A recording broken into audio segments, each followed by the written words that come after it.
EPAWA meteorologist Bobby Martich here with your outlook for November 5th, 2024. It is Election Day. It is Tuesday, and the Tuesday video forecast is proudly sponsored by Mark Damiani Painting Incorporated.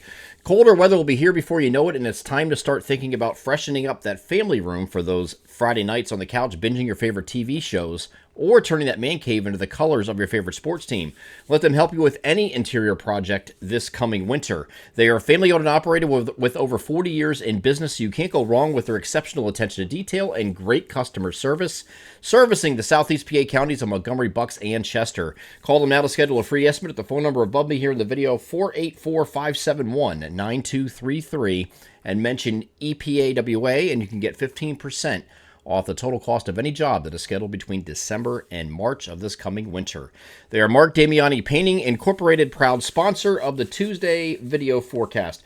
Now, I don't get into politics at all, certainly not on a business platform, because first of all, it's political suicide to do that kind of thing, or business suicide to do that kind of thing, because you can instantly lose half your followers on taking a side. So that's my business, just like it's your business. It's nobody's business who you're voting for. The only thing I ask for is that you actually go and take the time to vote for whoever you want to not only be president, but all these local and state offices, elections that are up. That is equally important, in my opinion, actually more important than the national dog and pony show going on right now. So I don't care if you want to vote Mickey Mouse for president. I don't care. Just go and do it. It is your right, and it is something that I do every single year. Military veteran, and that is something that I insist upon, that you go and exercise your constitutional right to vote, whoever you want to vote for. Don't care. Don't want to hear about it either. I don't care.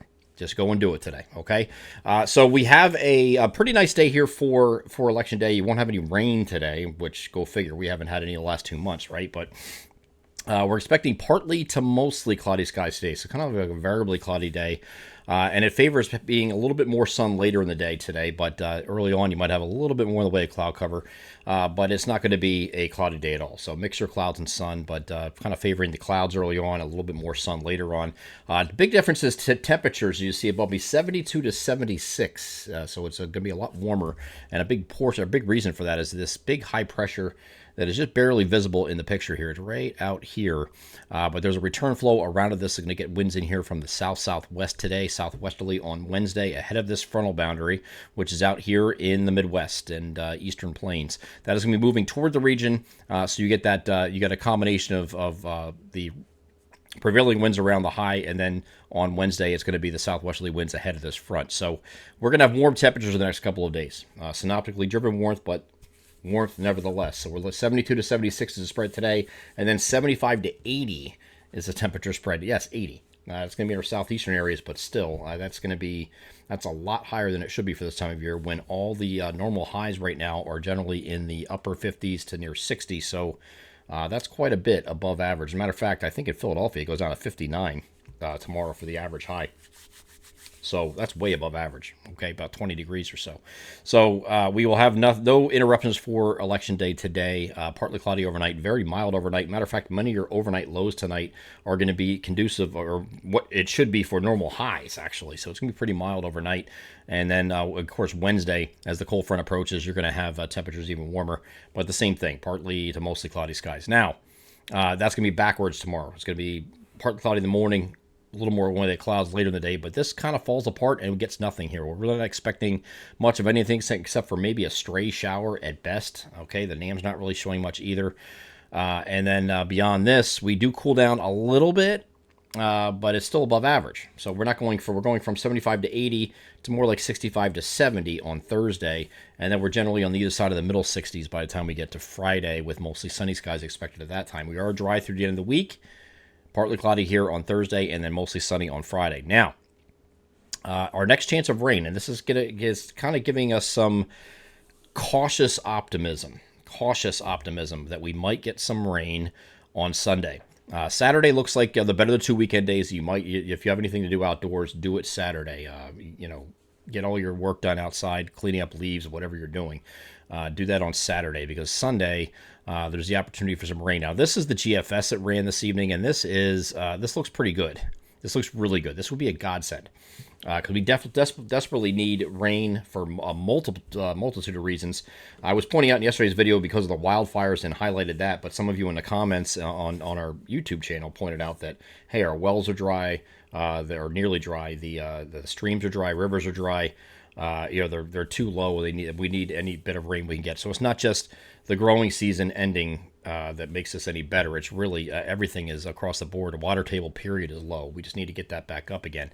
And this will be a godsend in that, or step in that direction. It's not going to erase the drought, but at least it's puts a little bit of a dent in it if the GFS is correct. And this would be late Saturday night and all of Sunday, it looks like, and then even continuing into Saturday night with the cold front moves through. So the reason it's doing this, though, is because of a tropical storm that is now in the Caribbean. Okay, here it is. This is Raphael. This was named yesterday. It's a minimal tropical storm, but that's not the point of this. The point is, where does this go? And there's a couple different tracks. The GFS is going to take this right across the western tip of Cuba and bring it up kind of like this, in this direction. The European model I'm going to show you after that takes it out here like this, and it takes a left hook. Okay, so there's a couple different reasons why they're doing that. And it all has to do with the intensity and how long this thing holds on. There is a ridge that's going to be sitting to the east of the system as it moves up. We put a big H out here that's going to be steering this.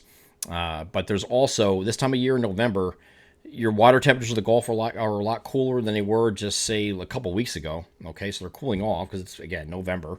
You also have a stronger jet. So you have a very strong jet up here that's coming in here, subtropical jet, and that is, as this thing comes up near the coastline, it's just going to shred this thing apart to the point where you're going to have a lot of dry air come in from the west side as this is heading northward toward the coast, encountering waters that are not really that warm anymore, and it's also this westerly shear and southwesterly shear is going to work against it enough to displace the precipitation to the east of the system. So we're not expecting a hurricane at landfall or even a tropical storm at landfall if it does get up in this region. There's a big question of whether it does, though. So here's what the GFS does. And it brings it right over Cuba, western Cuba, and stays west of the Keys, west of Florida, and then takes it up here to about Mobile Bay. That's the latest run of this. See how it's weakening, though? It just and the precipitation gets displaced to the east of the actual low center. Most guidance is doing that, but, it weakens tremendously on approach for those reasons I mentioned. The shear, 30 to 40 knots of shear, is not able to be shrugged off by any hurricane. I don't care if it's a strong hurricane with a lot of convection on the center or not. But if you have dry air and training into this too, it's a double whammy. The convection goes away, your hurricane goes away, and it's going to be basically nothing by the time it gets here. But the important thing is this trough, the incoming trough, that we go back to the GFS here, which is right back here.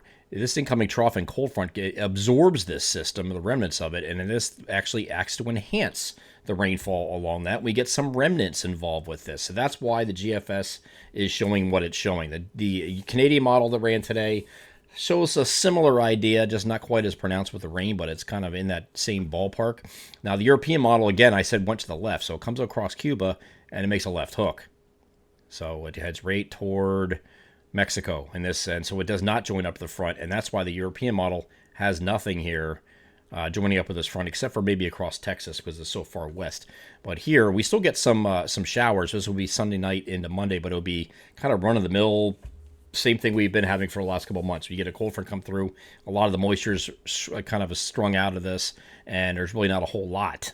Okay, and this would be, again, Sunday night into Monday morning on the European model with this frontal boundary. So there's a lot of things to unpack here, and it's really going to come down to the track of this system here and where it goes. Does it stay up in this track here to go to the northern Gulf Coast? Of course, not as a hurricane, but that's not really the point. The point is that if it gets up to this point here, it can be absorbed by that next system and enhance some rainfall for us down the line. That would be on Sunday, Saturday night, Sunday, if that were to occur. If it doesn't and it takes that left hook, it's not going to enhance anything, and you're just going to have a normal frontal passage. So we're going to follow that throughout the week and see where we land. Right now, we're not leaning in any direction. We're hoping for this, certainly hoping for, because you're talking about 3/4 of an inch to 1 inch of rain, which would be great. But I wouldn't. As I said in the forum discussion, I do a long range every Friday on the website, but we also do it in our premium forum every Monday and Wednesday. And I said in the forum yesterday, I said, paint me skeptical, because I just don't. I'd love to see this, but just don't get excited for it yet. If it's trending in that direction, we'll go that direction. But right now, it's kind of a 50-50 coin flip of where this thing goes. And the ensembles are really not a lot of help either. European ensembles are all going west like the European model has, and the GFS ensembles are all somewhere generally in this vicinity up here, anywhere in there, okay? So they're all doing different things. It's just a matter of which one's correct at this point. We don't know.